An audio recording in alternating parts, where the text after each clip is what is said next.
ముందుగా సనాతన ధర్మ కుటుంబీకులందరూ కూడా శుభాభివందనాలు. ఈ రోజు నేను మీతో చర్చించాలనుకున్న అంశం వారాహిదేవి ఎవరు, అసలు వారాహిదేవి నవరాత్రులు ఎందుకు చేస్తామో ఈ రోజు మనం తెలుసుకుందాం. హిందూ పురాణాల ప్రకారం వారాహిదేవి సప్తమాతృకలలో ఒకరు. ఆమె శ్రీ మహావిష్ణువు అవతారమైనటువంటి వరాహస్వామి యొక్క స్త్రీ రూపం. ఆమె వరాహ ముఖాన్ని కలిగి ఉండి 8 చేతులు కలిగి దుష్టులను శిక్షించి భక్తులను రక్షించే శక్తిగా అత్యంత అపారమైన పూజలు అందుకుంటూ ఉంది. అసలు వారాహిదేవి ఎలా పుట్టిందో దాని వెనుక ఉన్న కథ కూడా తెలుసుకుందాం. మార్కండేయ పురాణంలోని దేవి సప్తశతి ప్రకారం శుంభ నిశుంభులు రక్తబీజుడు అనే రాక్షసుని సంహరించడానికి దుర్గాదేవి తన దేహం నుంచి శక్తులను సృష్టిస్తుంది. అలా విష్ణుమూర్తి అంశ అయినటువంటి వరాహస్వామి నుంచి ఉద్భవించినటువంటి శక్తి వారాహిదేవి. రక్తబీజుడు రక్తపు చుక్క నేలపై పడకుండా తన పాత్రతో అడ్డుకుని కాళికాదేవితో కలిసి వారాహిదేవి రాక్షస సంహారణ చేస్తుంది. లలితా త్రిపుర సుందరికి ఆమె ప్రధానమైన సేనాధిపతి. బాండాగారుణ్ అనే రాక్షసుని వధించడానికి లలితాదేవి సైన్యానికి వారాహిదేవి నాయకత్వాన్ని వహిస్తుంది. ఆమె ఎరుపు రంగులు గేదెను వాహనంగా చేసుకుని తన చేతులలో ఖడ్గం, డాలు, అంకుశం, చక్రం వంటి ఆయుధాలను ధరించి ఉంటుంది.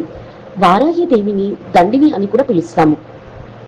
ఆమెను ఆరాధించడం వలన శత్రుబాధలు దొరికిపోయి అష్టైశ్వర్యాలు కలుగుతాయని భక్తుల యొక్క ప్రగాఢమైన విశ్వాసం. వారాహిదేవి నవరాత్రులను ఆషాఢ మాసంలో జరుపుకుంటాము. వాటిని ఆషాఢ గుప్త నవరాత్రులు అని కూడా పిలుస్తాము. ఈ ఏడాది అనగా 2026 సంవత్సరంలో నవరాత్రులు జూలై 15వ తేదీ బుధవారం నుంచి మొదలై జూలై 23వ తారీఖు గురువారం వరకు 9 రోజుల పాటు జరగనున్నాయి. అమ్మవారిని అసలు ఎలా పూజించాలి, ఎందుకు పూజించాలి, ఏ సమయంలో పూజించాలి, ఎలాంటి ఫలితాలు కలుగుతాయో మనం తెలుసుకుందాం. మన హిందూ సాంప్రదాయాల్లో శరన్నవరాత్రులు, చైత్ర నవరాత్రులు లాగే ఆషాఢ నవరాత్రులు కూడా ఎంతో విశిష్టత మరియు ప్రాముఖ్యత కలిగి ఉంది. లలితా త్రిపుర సుందరి సేనాధిపతి అయినటువంటి వారాహి అమ్మవారిని ఈ నవరాత్రులలో భక్తులు అత్యంత భక్తి శ్రద్ధలతో ప్రత్యేకంగా ఆరాధిస్తూ ఉంటారు. లలితాదేవి సర్వసైన్యానికి వారాహిదేవి దండనాథ అని కీర్తించేవారు. సప్తమాతృకులలో ఒకరైనటువంటి ఈమె అత్యంత శక్తివంతమైనటువంటి దేవత. విష్ణుమూర్తి వరాహ అవతారానికి సంబంధించిన స్త్రీ రూపమే వారాహిదేవి. భక్తులకు ఎదురయ్యేటువంటి శత్రు భయాలు, కోర్టు సమస్యలు, ఆస్తి లేదా భూ వివాదాలు మరియు వ్యాపారంలో అడ్డంకులను తొలగించడానికి ఆమెను మించిన దైవం మరొకరు ఉండరు. మరి గుప్త నవరాత్రులు అంటే ఏంటి? గుప్త అంటే రహస్యం. శరన్నవరాత్రులుగా వీటిని అందరి తెలిసేలా కాకుండా భక్తులు తమ ఇంట్లోనే చాలా నిగూఢంగా, నిశ్శబ్దంగా మరియు అత్యంత నిష్ఠతో మంత్ర సాధన చేస్తారు. ఈ 9 రోజులు అత్యంత కఠినమైన సాధన చేస్తారు. వారాహిదేవిని రాత్రి సమయంలో పూజించడం అత్యంత శ్రేయస్కరం. సాధారణంగా రాత్రి 7 గంటల నుండి 10 గంటల మధ్య చేసే పూజలు, జపాలు అమ్మవారికి త్వరగా చేరుతాయని ఒక ప్రతీతి.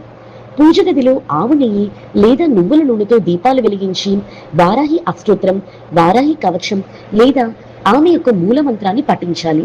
ఈ 9 రోజుల్లో వచ్చే ఆషాఢ శుద్ధ పంచమి అనగా జూలై 19వ తేదీ అమ్మవారికి అత్యంత ప్రీతికరమైన రోజు. ఆ రోజు చేసే పూజకు అనంతమైన ఫలితం దక్కుతుంది.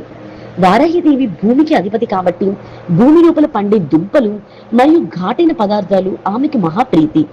ముఖ్యంగా పులిహోర, చక్కెర పొంగలి, ఉడకబెట్టిన చిలకడ దుంపలు, కందగడ్డ, నల్ల మినప్పప్పుతో చేసే గారెలు, దానిమ్మ పండ్లు లేదా పానకం, వడపప్పు అమ్మవారికి అత్యంత శ్రేయస్కరం.